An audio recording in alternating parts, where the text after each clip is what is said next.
John Fisher had been working as a security guard at the Evergreen Towers underground parking lot for over a decade. He knew every corner of the sprawling, dimly lit facility, which housed hundreds of vehicles belonging to the building's residents. The night shifts were usually uneventful, filled with routine patrols and occasional check-ins with residents. One quiet night, as John made his rounds, he heard a faint, muffled cry for help. He stopped in his tracks, straining to locate the source of the sound. It seemed to be coming from the far end of the lot, where a sleek black Mercedes-Benz was parked. John's heart raced as he approached the car, the cries growing louder and more desperate. John's hands shook as he tried to unlock the trunk, but quickly realized he needed help. He called out to a passerby, a young man named Alex, who was just returning to his car. Together, they tried to pry open the trunk.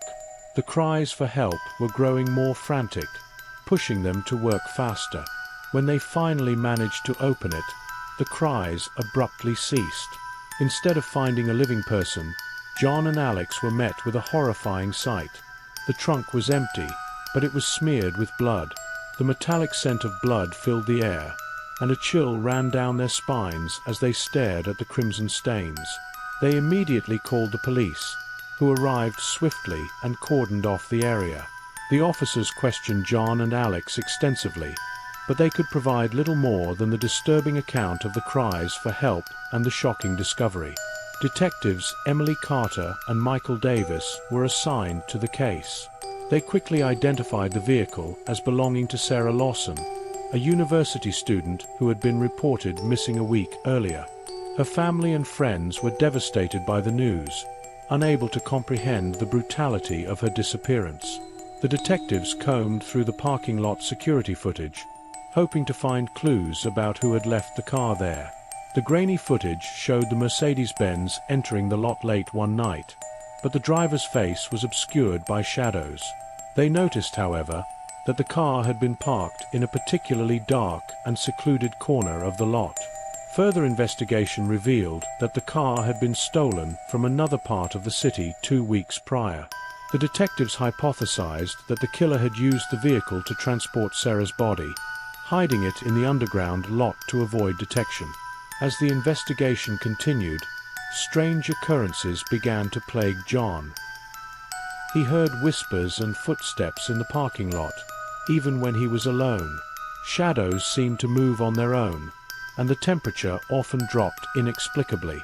One night, as he patrolled the lot, John saw a fleeting figure in his peripheral vision.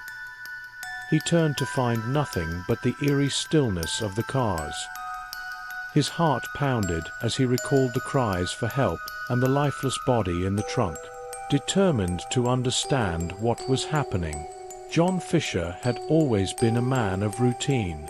As a security guard at the Evergreen Towers underground parking lot, he had grown accustomed to the monotonous hum of the fluorescent lights, the echo of his footsteps on the cold concrete floor, and the predictable nature of his night shifts. But ever since that fateful night, his once predictable life had been shattered, replaced by a nightmare that refused to end. The police quickly realized they were dealing with more than just a missing person case. The blood-stained trunk of Sarah Lawson's car was just the beginning. Detectives Emily Carter and Michael Davis, both seasoned veterans of the force, knew this case was different from anything they had ever encountered. The first step was to trace Sarah's last known movements. Friends and family described her as a diligent student with no known enemies. She had last been seen leaving a late-night study session at the university library. From there, she was supposed to drive straight home, but she never made it. Her disappearance had sparked concern, but with no leads, the case had gone cold until the discovery in the parking lot. The detectives examined the footage of the Mercedes-Benz entering the underground lot. The grainy, black and white video showed the car gliding silently into the darkest corner of the facility, far from the prying eyes of other residents. The driver's face was obscured, but something about the way the figure moved seemed almost unnatural, as if the shadows themselves were clinging to the person. "We need to find out where this car came from and who had access to it," Emily said, her voice firm but laced with concern. "This isn't just a simple abduction. Something else is going on here." Michael nodded in agreement. "I'll have the lab run a deeper analysis on the footage, see if we can enhance it somehow. Maybe we can catch a glimpse of the driver's face, or at least identify any distinctive features. As play, something beyond the physical evidence they had collected." The strange substance found in the car was finally identified as a rare type of blood used in ancient rituals, a substance linked to a secretive cult that had been operating in the shadows for decades. The cult, known as the Children of the Blood Moon, had been linked to several unsolved murders across the country, each with a common thread: the use of blood in rituals meant to summon dark entities. The detectives uncovered disturbing information about the cult. It was rumored to be led by a man known only as the High Priest, a figure shrouded in mystery. His followers believed in the power of blood to grant eternal life and to commune with spirits from beyond the grave. The cult's rituals were said to be brutal, involving the sacrifice of young women whose blood was considered pure. Sarah Lawson fit the profile of the cult's victims: young, healthy, with no ties to the occult. She had been chosen not because of who she was, but because of what she represented: a vessel for the cult's dark desires. With the new information, the detectives focused their efforts on the cult. They began looking into recent activity and discovered a series of missing persons cases in neighboring towns, all young women with no apparent connections to each other. The disappearances followed a pattern, each one occurring during a full moon. Emily and Michael visited the local university, hoping to learn more about Sarah's life and if she had any connection to the cult. They interviewed her professors, classmates, and friends. One of her professors, Dr. Jonathan Reed, a historian specializing in ancient religions, mentioned that Sarah had been interested in his course on occult practices and had even written a paper on the history of blood rituals. "She was curious, but it was purely academic," Dr. Reed assured them. "She never gave me the impression that she was involved in anything beyond her studies. She was a bright student, always asking questions, but I never sensed any fear or concern in her." As the detectives delved deeper, they found that Sarah had visited several obscure websites and forums dedicated to occult practices. Her search history revealed a disturbing fascination with the Children of the Blood Moon. She had been reading about their rituals, their history, and the locations where they were rumored to have performed sacrifices. This discovery led the detectives to believe that Sarah might have stumbled upon something dangerous, something that led to her being targeted by the cult. They also found that Sarah had been in contact with someone online, a user with the handle Bloodseeker, who had sent her several cryptic messages. The messages were laced with references to ancient texts, blood sacrifices, and the power of the moon. The detectives traced the IP address of the user to a remote cabin in the woods, about an hour's drive from the city. They assembled a team and prepared to raid the location, hoping to find answers, and possibly Sarah herself. The cabin was hidden deep within the forest, surrounded by towering trees that blocked out the sunlight. The air was thick with the scent of damp earth and decaying leaves. As the team approached, they noticed strange symbols carved into the trees, symbols that matched those found in Sarah's research. Inside the cabin, they found evidence of the cult's activities: ancient texts, ritualistic tools, and more of the strange, blood-like substance. But Sarah was nowhere to be found. Instead, they found a large altar in the center of the room, stained with fresh blood and surrounded by candles. The scene was chilling, the air heavy with the remnants of whatever dark ritual had taken place there. The raid on the cabin didn't yield the results the detectives had hoped for, but it did lead them closer to the cult.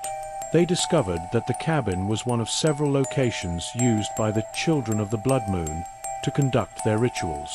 Each location was chosen for its isolation and proximity to ley lines, mystical energy paths that the cult believed enhanced the power of their rituals. The investigation became a race against time as Emily and Michael tried to piece together the cult's next move. They knew that the full moon was approaching, and with it, the likelihood of another ritual sacrifice.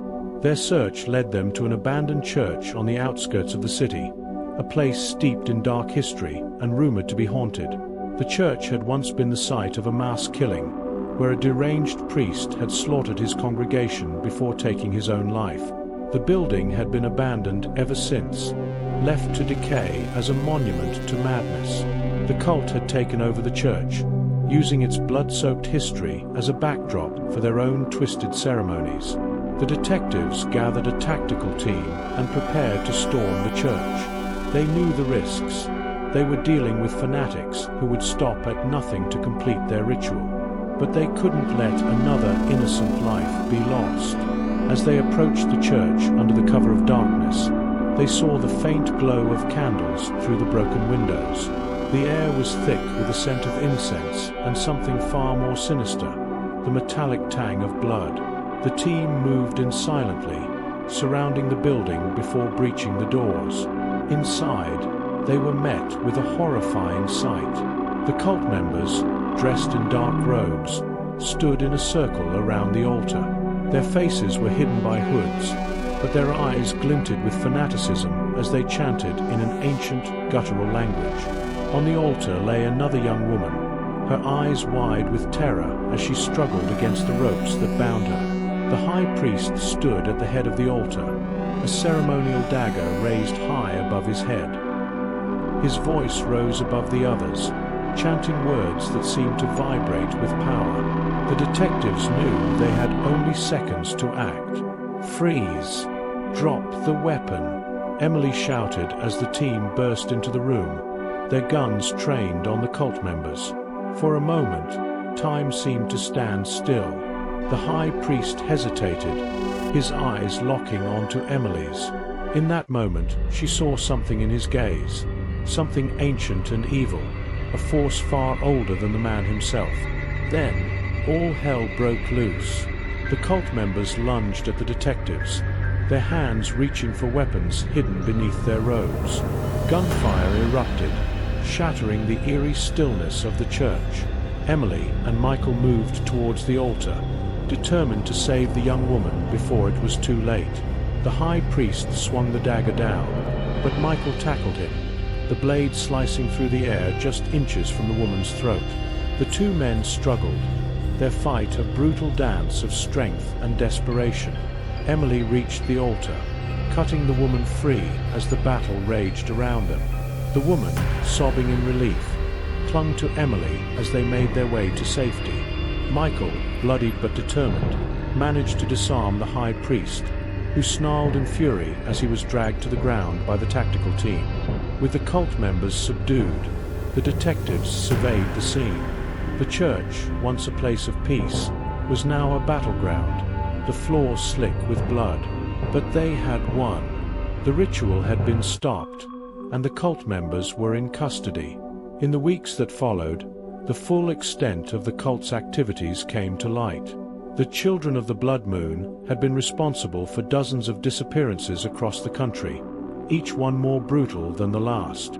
The high priest, identified as a man named Marcus Blackwood, had been a leader in the cult for decades, his influence stretching far beyond what the detectives had initially believed. Sarah Lawson's fate, however, remained a mystery. Despite extensive searches, her body was never found. The detectives believed she had been killed in the parking lot, her body disposed of in a way that left no trace. Her blood, used in the ritual found in the cabin, was the only piece of her that remained. John Fisher, the security guard whose life had been turned upside down by the case, moved away from the city. The haunting memories of that night in the parking lot were too much for him to bear. He tried to start fresh in a new town, but the shadows of evergreen towers followed him, haunting his dreams with whispers and cries for help. Detectives Emily Carter and Michael Davis were hailed as heroes for their role in taking down the cult, but the case left a mark on them both. Emily found herself questioning everything she thought she knew about the world, while Michael became more determined than ever to fight the darkness that lurked in the shadows.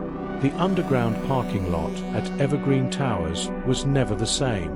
Residents reported strange occurrences, unexplained noises, flickering lights, and the feeling of being watched.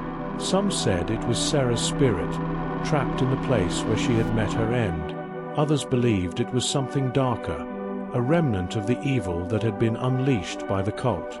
In the end, the parking lot was closed off, the entrance sealed with concrete.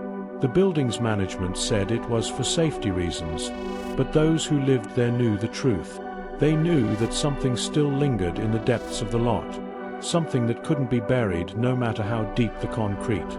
And so, Evergreen Towers stood as a silent sentinel, its underground lot a tomb for the secrets it held.